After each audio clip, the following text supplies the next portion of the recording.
الحمد لله نحمده ونستعينه ونستغفره ونؤمن به ونتوكل عليه ونعوذ بالله من شرور أنفسنا ومن سيئات أعمالنا من يهده الله فلا مضل له ومن يضلله فلا هادي له ونشهد أن لا إله إلا الله وحده لا شريك له ونشهد أن سيدنا ومولانا محمدا عبده ورسوله أرسله بالحق بشيرا ونذيرا وداعيا إلى الله بإذنه وسراجا منيرا وصلى الله تعالى عليه وعلى آله وصحابه وبارك وسلم تسليما كثيرا كثيرا أما بعد فقد قال الله سبحانه وتعالى في الكلام المجيد والفرقان الحميد أعوذ بالله من الشيطان الرجيم بسم الله الرحمن الرحيم قد جاءكم من الله نور وكتاب مبين يهدي به الله من اتبع رضوانه سبل السلام ويخرجهم من الظلمات إلى النور ويهديهم إلى صراط مستقيم وقال تعالى هو الذي بعث في الأميين رسولا منهم يتلو عليهم آياته ويزكيهم ويعلمهم الكتاب والحكمة وإن كانوا من قبل لفي ضلال مبين صدق الله العلي العظيم.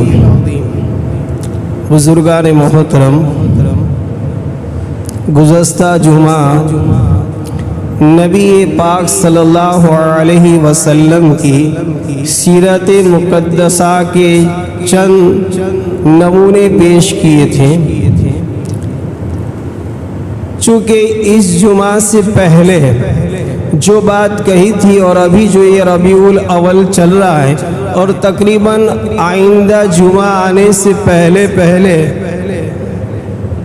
ہندوستان اور غیر ہندوستان میں ایک تہوار منایا جاتا ہے جس کو لوگ یاد کرتے ہیں میلاد النبی صلی اللہ علیہ وسلم سے، یعنی اس کو یوں بولتے ہیں جشن عید میلاد النبی صلی اللہ علیہ وسلم. نبی پاک صلی اللہ علیہ وسلم کی یوم پیدائش کا خوشی کا دن منانے کا جلسہ کرنا اور جلوس کرنا جشن عید میلاد النبی سے لوگ یاد کرتے ہیں. اب آیا جشن عید میلاد النبی کے نام سے جو لوگ یہ دن مناتے ہیں 12 ربیع الاول کو، اس کی شرعی حیثیت کیا ہے اور اس کو منانا چاہیے یا نہیں چاہیے اور اس کو کیوں مناتے ہیں اور اس کی تاریخ کیا ہے، تو مختصراً وقت میں چند بڑی باتیں عرض کر رہا ہوں. پہلے یہ کہ نبی پاک صلی اللہ علیہ وسلم کا دنیا میں تشریف لانا یہ تمام دنیا کی تمام نعمتوں سے افضل ترین نعمت ہے، اور اس پر جتنی بھی خوشی منائی جائے اور جتنی بھی مسرت منائی جائے وہ کم ہے. اس لیے کہ نبی پاک صلی اللہ علیہ وسلم کا دنیا میں تشریف لانا، اس سے بڑی دنیا میں کوئی خوشی ہو ہی نہیں سکتی. اس لیے کہ جب آپ دنیا میں تشریف لائے تو حق تعالی شانہ و عم نوالہ نے پوری کائنات کو گویا آپ کے لیے بسایا تھا. اگر آپ نہ ہوتے تو کائنات کا کوئی ذرہ اور کوئی مخلوق نہ ہوتی، تو آپ ہی کی طفیل میں، آپ ہی کے صدقے میں یہ پوری کائنات بسی گئی ہے. جیسا کہ ایک جملہ عربی میں کہا جاتا ہے لولاک لما خلقت الافلاق، کہ محمد صلی اللہ علیہ وسلم اگر آپ دنیا میں تشریف نہ لاتے تو میں آسمان و زمین اور ان دونوں کے درمیان کی کوئی چیز کو پیدا نہ کرتا. تو گویا کہ یہ آسمان کا اور یہ زمین کا اور ان مابین کا پیدا ہونا اور وجود میں آنا یہ تو آپ کے طفیل میں اور آپ کے صدقے میں ہے. جب آپ کے طفیل میں ہیں اور آپ کے صدقے میں ہیں تو پھر آپ کی آمد پر جتنی بھی خوشی منائی جائے اور آپ کی پیدائش پر جتنی بھی مسرت منائی جائے وہ کم ہے. لیکن آیا کون سی خوشی منانی چاہیے، شریعت میں کس خوشی کو منانے کا حکم دیا گیا ہے اور کیسی خوشی منانی چاہیے، اس پر ہمیں نظر کرنا ہے۔ اب آپ دیکھیے، آپ علیہ السلام کی پیدائش کا دن اور آپ علیہ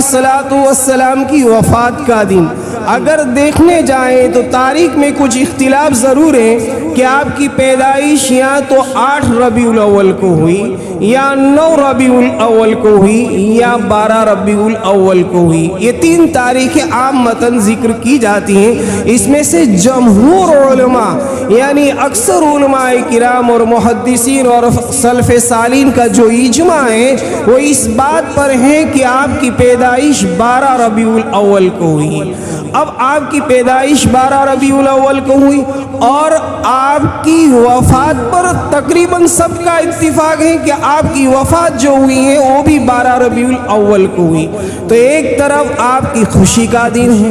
اور ایک طرف آپ کی وفات کا دن ہے۔ تو اب آیا آپ علیہ السلام کی وفات پر خوشی منائی جائے، آپ صلی اللہ علیہ وسلم کے دنیا سے پردہ فرمانے کے وقت تک خوشی منائی جائے، تو ظاہر بات ہے کہ یہ جو خوشی منائی جاتی ہے وہ تو ہو نہیں سکتا۔ اب آپ کی پیدائش کب ہوئی اور آپ کی خصوصیت کیا ہے اور یہ جو جشن میلاد النبی ہے اس کی تاریخ کیا ہے، تو اس کو ہم سمجھیں۔ نبی پاک صلی اللہ علیہ وسلم کی خصوصیات بے شمار ہیں۔ جب دنیا میں آپ تشریف لائے اور ماں آمینہ کے بطن مبارک سے وجود ہوا دنیا میں، تو جس کمرے میں آپ کی والدہ ماجدہ تھی وہ پورے کے پورا کمرہ اور پورے کے پورا روم یہ نور سے منور اور روشن ہو چکا تھا، اور اس روشنی میں سیدہ آمینہ نے ملک مصر، ملک شام اور بہت سے علاقوں کو آپ نے دیکھا۔ تو سب سے پہلے تو آپ کی دنیا میں تشریف آوری سے ایک تو یہ ظاہر ہوا کہ آپ آئے تو دنیا میں نور لے کر آئے۔ اب یہ کون سا نور تھا اور اس وقت کا عالم کیا تھا؟ تو حضرت عیسیٰ علیہ السلام سے لے کر آپ کی پیدائش کا جو فاصلہ ہے یعنی وقت ہے وہ تقریباً 500 سال کا ہے۔ حضرت عیسیٰ علیہ السلام کے بعد حق تعالی شانہ وعم نوالہ کی طرف سے کوئی نبی اور کوئی رسول نہیں آیا، یہاں تک کہ 500 سال گزر گئے۔ اب 500 سال کے عرصے میں جو گمراہی، جو دلالت اور جو بد اعتقادی اور جو کفر و شرک اور جو شراب خوری، جو جوا، جو زنا، تمام کے تمام برائی عام ہو چکی تھی۔ گویا کہ دین کا نام تک لینے والا کوئی نہیں تھا۔ اب ایسے عالم میں جب آپ دنیا میں تشریف لائے اور نور ظاہر ہوا تو اس کا مطلب یہ تھا کہ اب دلالت دور ہوگی، گمراہی دور ہوگی، کفر و شرک دور ہوگا، اور تمام کے تمام وہ امور اور وہ کام اور وہ رسم و رواج جو اس وقت دنیا میں موجود ہے، ان تمام کو محمد صلی اللہ علیہ وسلم کے آنے سے اللہ ختم کر دیں گے۔ جب آپ تشریف لائے تو سب سے پہلے تو یہ ایک نور ظاہر ہوا۔ اس کے بعد دوسری خصوصیت کیا ہے؟ جب نبی پاک صلی اللہ علیہ وسلم دنیا میں تشریف لائے تو آپ علیہ السلام سرب سجود تھے، یعنی آپ کا چہرہ مبارک اور آپ کی پیشانی مبارک گویا کہ سجدے میں جھکائے ہوئے تھی۔ معلوم ہوتا ہے کہ اب دنیا میں پرستش اور عبادت اگر کسی کی جائے تو ایک واحد لا شریک لہ کی ہوگی، اور پھر آپ کی شہادت کی انگلی یہ آسمان کی طرف اٹھائے ہوئی تھی، سجدے میں سر تھا اور آسمان کی طرف شہادت کی انگلی اٹھائے ہوئے تھے۔ یہ بتلا رہے تھے کہ نبی پاک صلی اللہ علیہ وسلم کی آمد اور آپ کی تشریف آوری یہ توحید کا لوگوں کو پیغام دے گی۔ اسی کے ساتھ ساتھ جب نبی پاک صلی اللہ علیہ وسلم کو حضرت ماں آمینہ جھولا میں رکھتی اور جب جھولا دیا جاتا تو یہ عزیز دوست کوئی انسان جھلا نہیں دیتا تھا بلکہ فرشتے آ کر جھلا دیا کرتے. اور جب آپ جھولے میں جھولتے تھے اور آپ جب آسمان کی طرف اپنی نگاہ اٹھاتے تھے تو چاند جھک جاتا تھا. یہ آپ علیہ الصلوۃ والسلام کی خصوصیات ہیں. اسی کے ساتھ ساتھ نبی پاک صلی اللہ علیہ وسلم دنیا میں تشریف لائے تو کبھی بھی آپ کا بول و براز، پیشاب اور پاخانہ زمین پر نظر نہیں آتا تھا. آپ اگر بول و براز کرتے تھے تو فوراً زمین اس کو جذب کر لیتی تھی اور وہ نشان تک باقی نہیں رہتا تھا. اور پھر جب آپ فارغ ہوتے تھے تو وہاں سے مشک و عنبر سے زیادہ خوشبو پھیلتی تھی. یہ آپ علیہ الصلوۃ والسلام کی. اسی کے ساتھ ساتھ جب آپ کسی سواری پر سوار ہوتے تھے تو جب آپ سوار ہوتے تھے اور سواری کی حالت میں ہوتے تھے تو وہ سوار، چاہے وہ اونٹ ہو یا گھوڑا ہو یا اور کوئی سواری، آپ کے سوار ہونے کی حالت میں کبھی بول و براز نہیں کرتے تھے. اور آپ علیہ الصلوۃ والسلام کے جسم اطہر کی تو بات دور کی، آپ کے جسم اطہر پر جو کپڑا ہوتا تھا، آپ جو جبہ زیب تن فرمائے ہوئے تھے، اس آپ علیہ الصلوۃ والسلام کے کپڑے مبارک پر کبھی مکھی تک نہیں بیٹھی ہیں. یہ آپ کی اور بھی بہت سی خصوصیات ہیں جو دیگر انبیاءوں کی نہیں ہیں. تو ہمیں جو نبی ملا ہے اور ہمیں جو پیغمبر ملا ہے، عزیز دوستو، وہ ایسے پیغمبر ہیں کہ جو امام الانبیاء کے ساتھ ساتھ خداوند قدوس کی زمین پر اللہ کے بعد اگر کسی کا مقام اور کسی کا مرتبہ ہو سکتا ہے تو یہ نبی پاک صلی اللہ علیہ وسلم کا. اسی لیے کسی نے کہا لا يمكن ثناء علیہ کما کان حقہ، کہ پیارے آقا صلی اللہ علیہ وسلم کی تعریف دنیا میں کوئی کر نہیں سکتا ہے جتنا آپ کی تعریف کرنے کا حق ہے. بلکہ یوں کہا کہ بعض خدا بزرگ تو ہی قصہ مختصر، کہ خداوند قدوس کے بعد اگر کوئی بڑی شخصیت اور کوئی بڑی ہستی ہو سکتی ہے تو یہ پیارے آقا صلی اللہ علیہ وسلم ہے. تو آپ علیہ الصلوۃ والسلام کی یہ خصوصیات، اور پھر دوسری، آپ جس ہدایت کو لے کر آئے، جس شریعت کو لے کر آئے اور جس پیغام کو لے کر آئے، تو آپ صلی اللہ علیہ وسلم نے اپنی زبان اقدس سے فرمایا فضلت علی الانبیاء بست، کہ دیگر انبیاءوں کے مقابلے میں مجھے اور بھی چیزوں میں فضیلت دی گئی ہے. من جملہ ان میں سے 6 چیزیں ایسی ہیں کہ کسی نبی کو ایسی فضیلت نہیں دی گئی. سب سے پہلے آپ نے فرمایا اوتیت جوامع الکلم، مجھے اللہ رب العالمین نے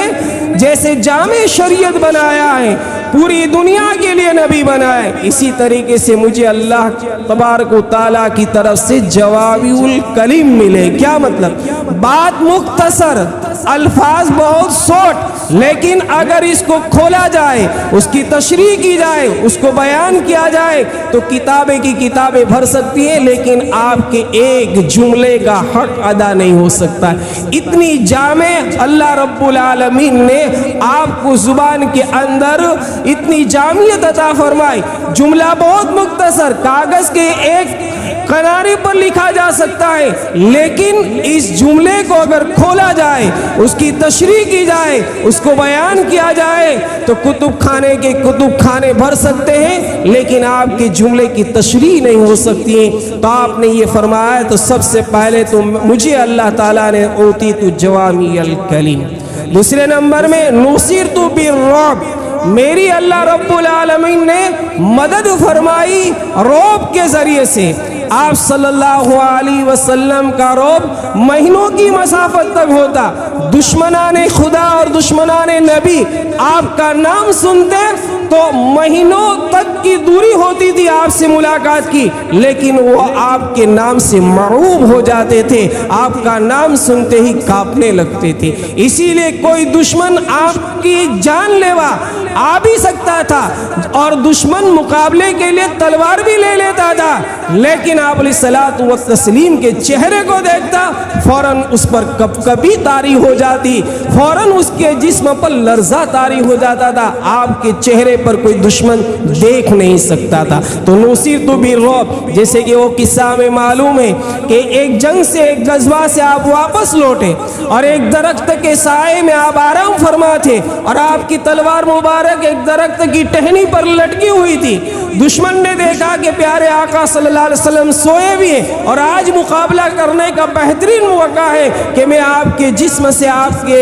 سر مبارک کو قلم کر دوں. آپ ابھی تو آرام میں تھے, آپ کی تلوار لی اور تلوار لے کر ہاتھ میں سونپ لی اور کہا کہ میں یمنعک یا محمد, اے محمد اب مجھے بتا کہ تجھے مجھ سے کون بچا سکتا ہے, اس لیے کہ میرے ہاتھ میں تلوار ہے, تو سویا ہوا ہے, تو بالکل خالی ہاتھ ہے, میں تلوار سے آراستہ ہوں, اب بتا مجھ سے کون بچا سکتا ہے. آپ علیہ الصلوۃ والسلام نے پوری اطمینان سے جواب دیا کہ مجھے بچانے والی ذات وہ اللہ کی. جیسے ہی آپ کی زبان اقدس سے یہ جملہ نکلا, وہ دشمن تھر تھرانے لگا, لرزنے لگا, کانپنے لگا اور اس کے ہاتھ سے تلوار گر گئی. جب تلوار گر گئی, آپ نے اپنے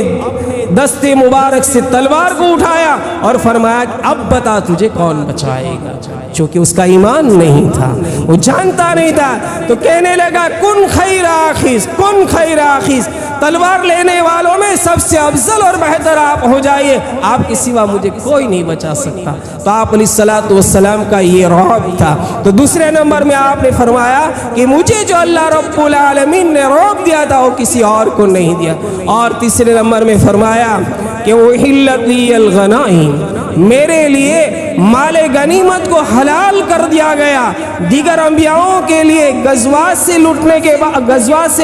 کے بعد اور جنگ فتح کرنے کے بعد جو مال ہوتا تھا وہ ان کے لیے کھانا جائز نہیں تھا بلکہ حرام تھا. ان کا طریقہ یہ تھا کہ جو لڑائی کے بعد مال دشمنوں کا ہوتا تھا ان کو ایک پہاڑ پر رکھ دیا جاتا, آسمان سے آگ آتی اور ان کو جلا دیتی. جب جلا دیتی تو سمجھا جاتا کہ یہ مال قبول ہو گیا. لیکن پیارے آقا صلی اللہ علیہ وسلم کو اللہ رب العالمین نے وہ نصیب فرمایا کہ جتنے بھی غزوات ہو اور دشمنوں کی طرف سے جو مال ملے یہ آپ کے لیے بھی اور آپ کی امت کے لیے حلال کر دیا گیا.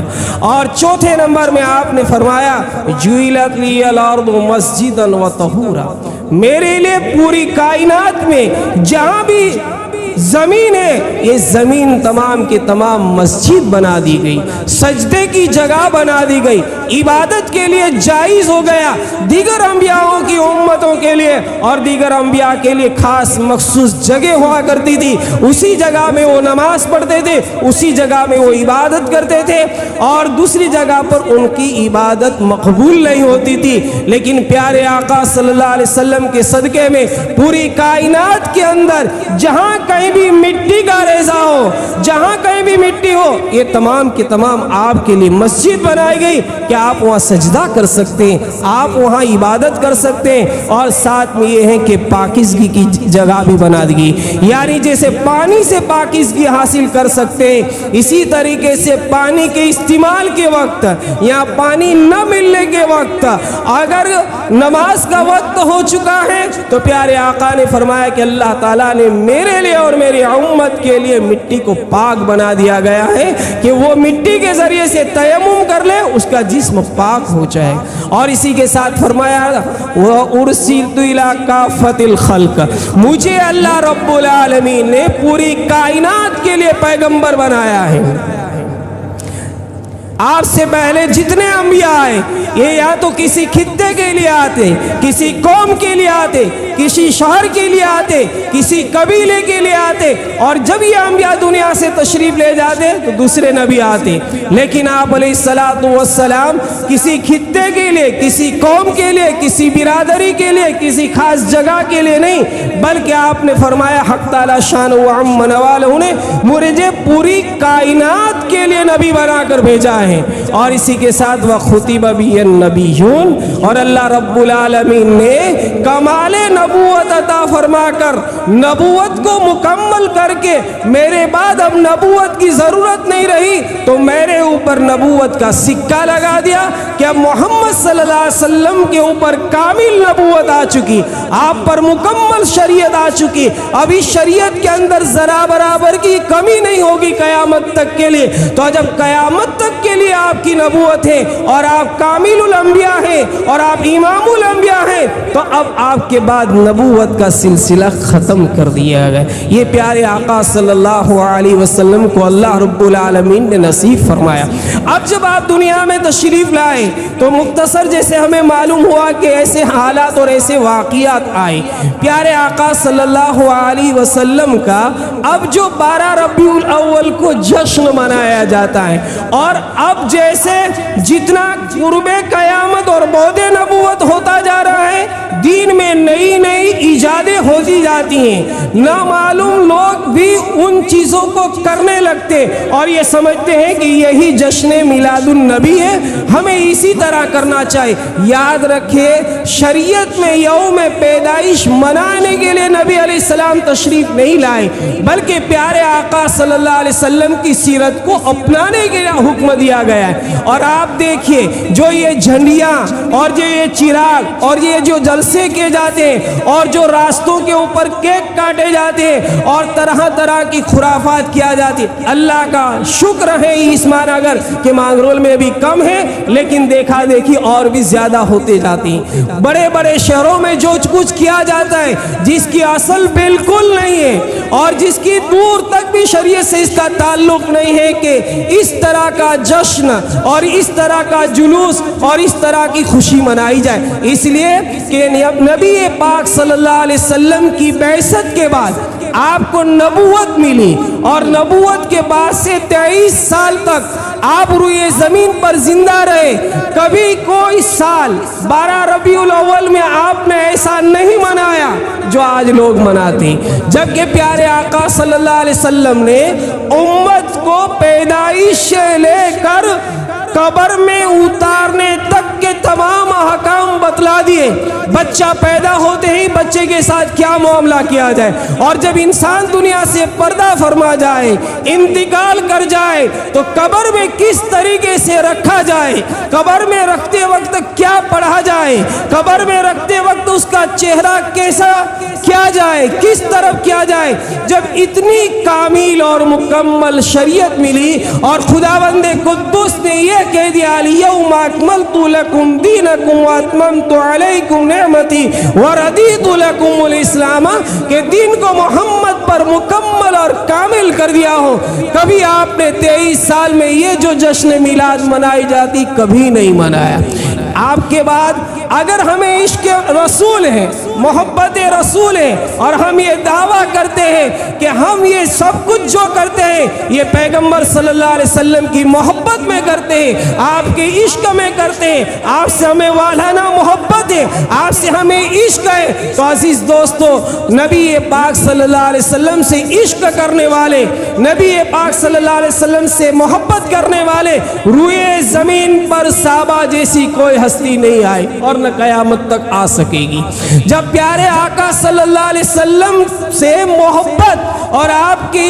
آپ سے عشق کامل جو تھا وہ صحابہ کو، اس لیے کہ کیسا عشق کہ اگر غزوہ احد میں دانت ٹوٹ جاتا ہے، آپ کا شہید ہو جاتا ہے، صحابی کو معلوم نہیں ہوتا تو عشق رسول میں اپنے چہرے سے اپنے منہ سے سب دانت کو نکال دیتے، معلوم نہیں میرے نبی کا کون سا دانت شہید ہوا۔ یہ صحابہ کو عشق تھا۔ اتنا ہی نہیں، آپ وضو فرماتے، وضو کا پانی اگر گرتا تو صحابہ کرام وضو کے پانی کو گرنے نہیں دیتے تھے اور گرنے سے پہلے اپنے ہاتھوں میں لے کر جسم پر مل لیتے تھے۔ اتنا ہی نہیں، آپ کا خون زمین پر گرنے نہیں دیتے تھے اور پی جاتے تھے۔ یہ صحابہ کرام رضوان اللہ تعالی علیہم اجمعین کا عشق تھا، یہ محبت تھی۔ لیکن آپ کی دنیا سے پردہ فرمانے کے بعد حضرت ابوبکر کی 2 سال حکومت رہی اور 2 سال میں 2 مرتبہ 12 ربیع الاول آیا، آپ نے کبھی جشن نہیں منایا۔ حضرت عمر کی 10 سالہ حکومت رہی،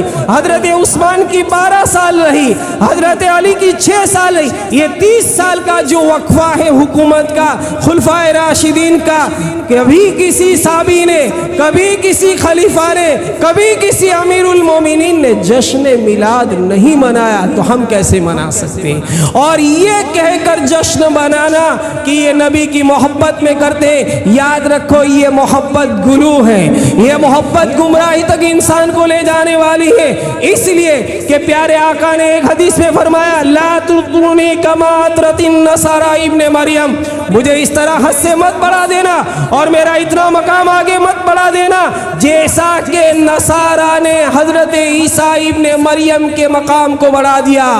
فَإِنَّمَا أَنَا عَبْدُ فَقُولُوا عَبْدُ اللَّهِ وَرَسُولَهُ، میں تو ایک اللہ کا بندہ ہوں، مجھے بس تم کہو میں اللہ کا بندہ ہوں اور اللہ کا پیغمبر ہوں، اس سے زیادہ میری کوئی حیثیت نہیں ہے۔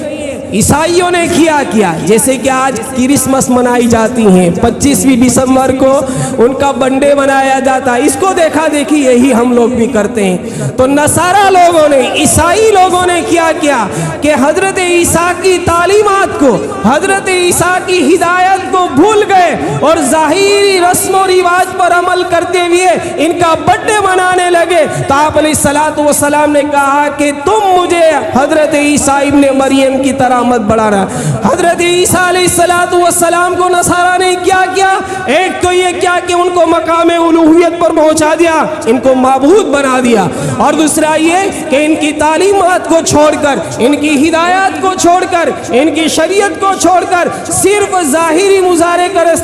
کرنے لگے اور کرسمس اور 25 دسمبر کو یوم بڈے منانے لگے۔ میرے ساتھ اے میری امت ایسا نہ کر رہا۔ تو نہ صحابہ نے کیا، نہ تابعین نے کیا، نہ تبع تابعین نے کیا، نہ اولیاء کرام نے کیا، نہ کسی محدثین نے کیا، نہ کسی مجتہدین نے کیا۔ یہ جو یوم عید میلاد ہم منا رہے ہیں اور جو آج دنیا میں چل رہی ہے، عزیز دوستو، بعض مرتبہ ہم یوٹیوب پر دیکھ لیتے ہیں، واٹس ایپ پر دیکھ لیتے ہیں اور کسی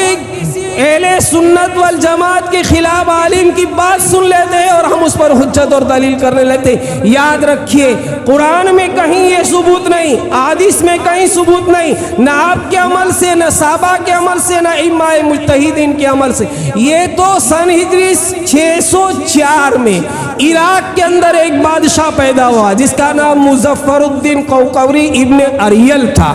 اس نے یہ دن منایا اور آپ کے دنیا سے رحلت فرمانے کے بعد سن ہجری 604 یعنی 600 سال کے بعد ایک مصرف بادشاہ نے، شریعت سے ہٹنے والے بادشاہ نے یہ دن منایا تھا۔ اب اس کی دیکھا دیکھی لوگ چلے آتے۔ بس اوقات ہوتا یہ ہے کہ شریعت کے احکام پر عمل کرنے پر بار ہوتا ہے، بوجھ پڑتا ہے اور نفسانی چیزوں پر عمل کرنے پر خوشی ہوتی ہے تو لوگ اس کو دین کر کے منا لیتے ہیں۔ شریعت میں اس کا کہیں بھی ثبوت نہیں اور نہ شریعت میں نہ کسی امام نے کیا، نہ آپ کے زمانے میں کیا۔ اس لیے ہمیں چاہیے کہ عزیز دوستو ان چیزوں سے بچنا چاہیے اور نبی پاک صلی اللہ علیہ وسلم کی یوم پیدائش کے دن خوشی کا اظہار ضرور کرنا چاہیے، لیکن خوشی کا اظہار آپ کی سیرت پر عمل کر کے کرنا چاہیے۔ آپ صلی اللہ علیہ وسلم کا بیٹھنا کیسا تھا، آپ کا کھانا کیسا تھا، آپ کا سونا کیسا تھا، آپ کا رہنا کیسا تھا، آپ کا عبادت کے اندر معاملات کیسے تھے، آپ کے معاشرت میں معاملات کیسے تھے، ان چیزوں کو اپنا کر خوشی منانا یہ اصل میں جشن میلاد ہے، یہ اصل میں خوشی ہے۔ صرف 12 ربیع الاول کو یا ربیع الاول کے 12 دن کو یہ تذکیرے کر کے چھوڑ دینا اور نعوذ باللہ آپ کی شریعت کو پسے پست ڈال دینا اور صرف الفاظ کے عشق رسول اور محبت کے دعوے کرنا، عزیز دوستو یہ دین نہیں ہے۔ دین تو یہ ہے کہ آپ کی شریعت پر کما حق کو عمل کریں۔ اللہ رب العالمین ہم سب کو صحیح معنی میں پیارے آقا صلی اللہ علیہ وسلم کی سیرت پر عمل کرنے کی توفیق نصیب فرمائے۔ وآخر دعوانا الحمد للہ۔